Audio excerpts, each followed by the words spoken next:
Welcome to TEPSA Talk, the podcast where leaders inspire, share, and grow together. TEPSA is dedicated to celebrating the incredible work happening in education. Each episode, we dive into meaningful conversations with leaders, change-makers, and innovators who are shaping the future of our schools. Whether you're looking for fresh ideas, encouragement, or a little spark to fuel your passion, TEPSA Talk is here for you. Imagine tuning in to hear how leaders are revolutionizing their schools, tackling challenges head-on, and fostering a culture of collaboration. Grab a coffee, hit play, and let's grow together. Welcome to TEPSA Talk. Hello, everyone, and welcome to another episode of the TEPSA Talk Podcast. I'm your host, Todd Nesloney, the Director of Culture and Strategic Leadership here at the Texas Elementary Principals and Supervisors Association. We are thrilled every week to bring you different thought leaders from around the world, and today we've got a really special one, and I am going to let her introduce herself. Michael, tell us who you are. Hi, Todd. My name is Michael Griffin. No rhyme or reason for my name, other than my parents didn't want people to forget my name. So that can be good or bad, depending on what may have happened. But anyway, thank you for having me. It's an honor to be here today. Well, Michael, you have been in education for a few years now, and you've served in a variety of different roles. And so tell us about your current position and what you're in. Okay.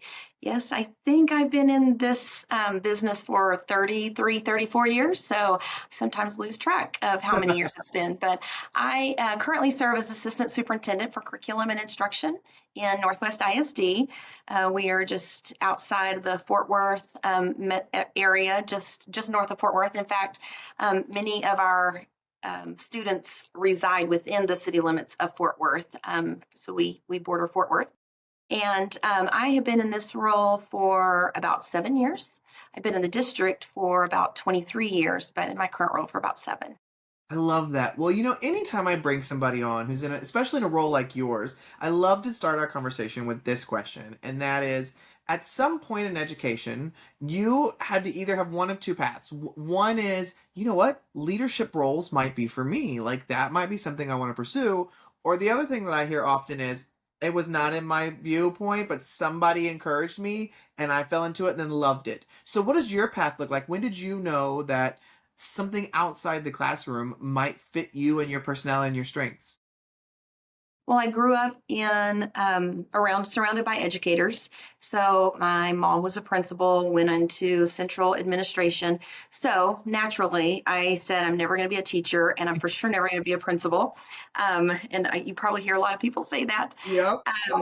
So my first year in college, within the first semester, decided the major I had chosen was not the one for me, and I changed my major to elementary education right then. So from early on, I knew I wanted to be a teacher. And to this day, if someone says, what do? I say I'm a teacher, because I really believe no matter where you are within the organization, we're teachers. And that's our calling and our passion. So I still see myself as a teacher. It's typically adults now, mainly with principals and school leaders. But so I always knew that I was not in a hurry to leave the classroom. I loved the classroom. We moved around early in my career from across a couple of different states. So I got to experience education in a multitude of districts across 3 states. So that was really rewarding for me. Interestingly, I thought I wanted to go down the curriculum path, not school leadership path. And so when we first were moving to Northwest, our son was starting kindergarten. And so I was visiting schools to decide where we wanted to buy a house. And I happened to walk into one of our elementary schools, and I had already applied for a curriculum position within Northwest. But when I went into that school and I just met the people and felt the environment, very unlike me, I walked out to my car. I had resumes in my car because I had been mailing them. And I grabbed my resume and I walked back in and I just said, if you have a teaching job, any openings next year, I would love to teach here. And so even when I thought I was ready to maybe change into a central administration job, I just really felt a calling to teach. So I started teaching here in the district and then became an instructional coach. And it was actually a person that was in my role at the time as assistant superintendent that said, you're going to be principal, right? And I said, no, I don't think so.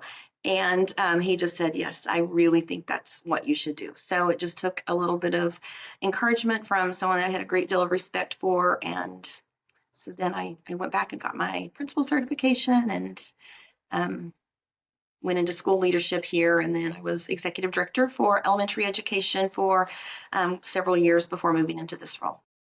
I love it. Well, and what I love from your story that you just shared the most is that you weren't afraid to take advantage of an opportunity. And I think that's something that sometimes people miss is that if you, like you said, you walked into a school, you felt something the moment you were in there and you were like, I actually have resumes in my car. Like, let me go grab one. Like, that is such a powerful moment for people to say, you only miss the shots you don't take. I mean, I know we've all heard that phrase before. But I Absolutely. love that you share that of just, I felt something, I knew I needed to at least try.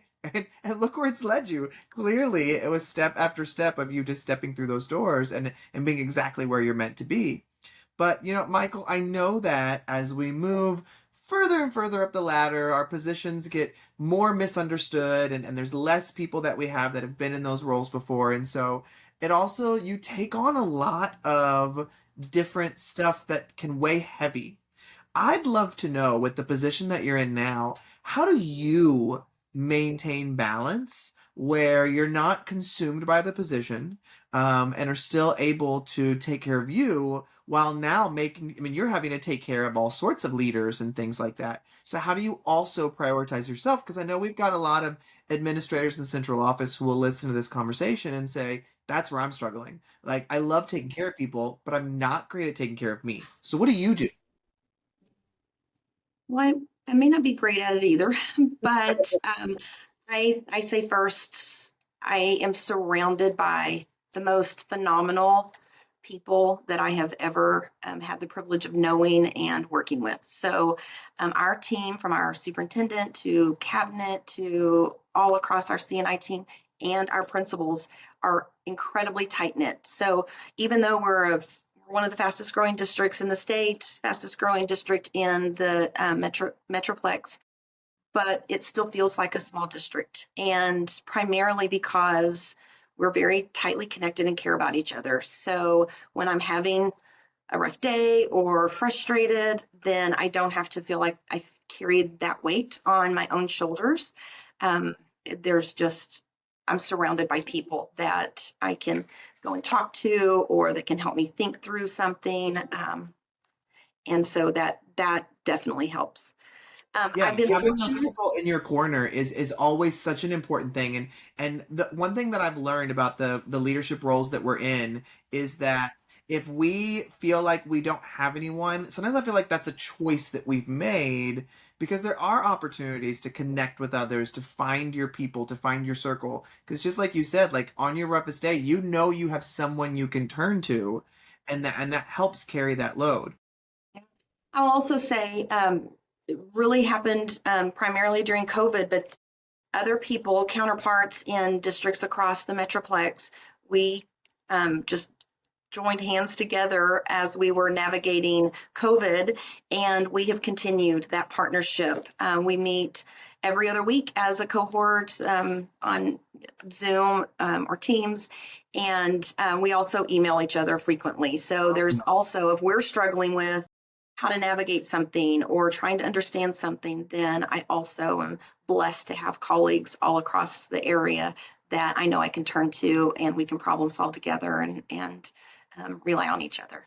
That is so important. And I love that you share that because that's a step, again, that you chose to do and it's only benefited you in the long run. And so I know something that's really near and dear to your heart, and of course plays heavily into the position you're in now, is supporting leaders.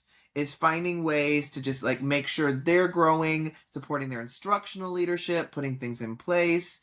When did that become something that was like, you know what, Todd, this is when I decided this is like some area that I really want to focus on because this is important to me. And here's some ways I love to do it. It's a great question.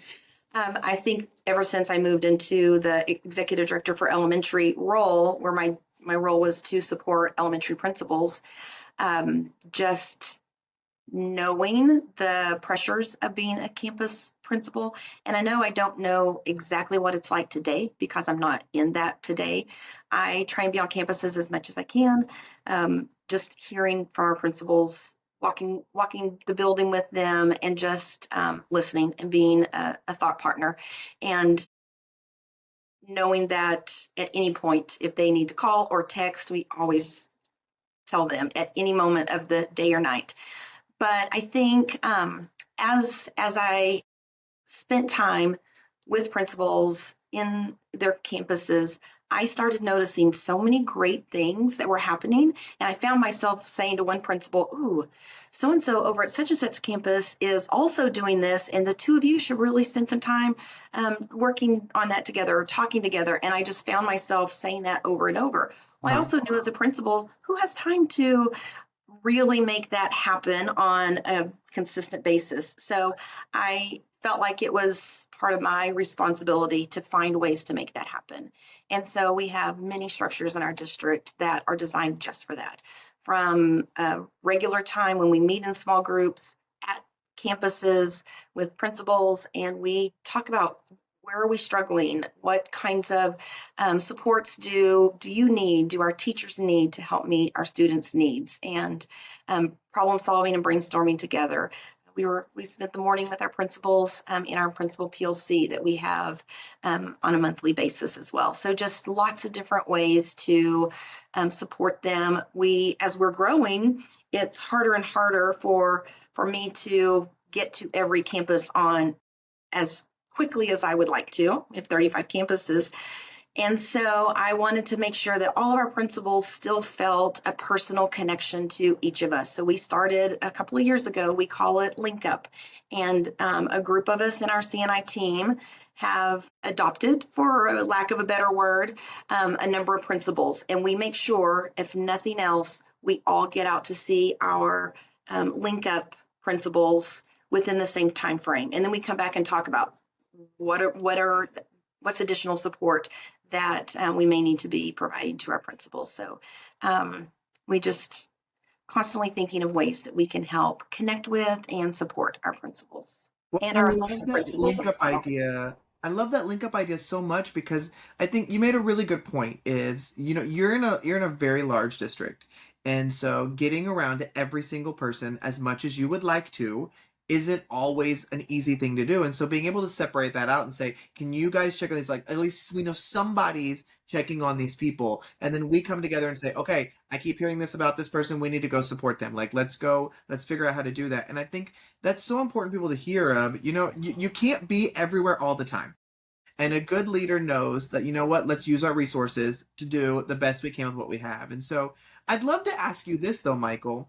If I'm an administrator listening right now going, oh my goodness, like I would love to have that support, but like my central office doesn't do that right now. Like, do you have any advice for them of like the ways they can bring it up or how they can look for support or things like that? Because sometimes I think people don't even realize it's so easy to ask for help, but at the same time, it's so uncomfortable and hard to ask for help. So, what advice would you have for those who don't have a campus improvement or a campus leadership team or district leadership team like you do, where y'all are so involved?